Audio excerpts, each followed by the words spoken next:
હાલ ખબરોમાં આગળ વધી અમરેલીની વાત કરવામાં આવી તો અમરેલી જિલ્લામાં પેટ્રોલ અને ડીઝલને લઈને અફરાતફરીનો માહોલ સર્જાયો છે। ડીઝલની અછત વચ્ચે જિલ્લાના અનેક શહેરોમાં પેટ્રોલ પંપો પર વાહન ચાલકો અને ખેડૂતોની લાંબી લાઈનો જોવા મળી રહી છે।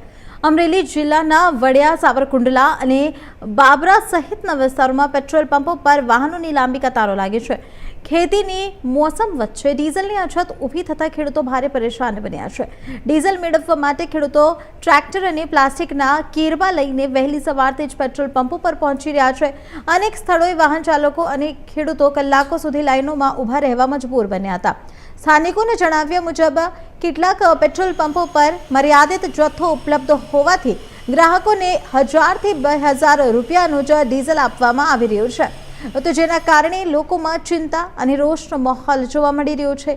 ખેતીના કામકાજ માટે ડીઝલ અત્યંત જરૂરી હોવાથી ખેડૂતો સરકાર અને તેલ કંપનીઓ પાસે પૂરતો જથ્થો ઉપલબ્ધ કરાવવાની માંગ કરી રહ્યા છે।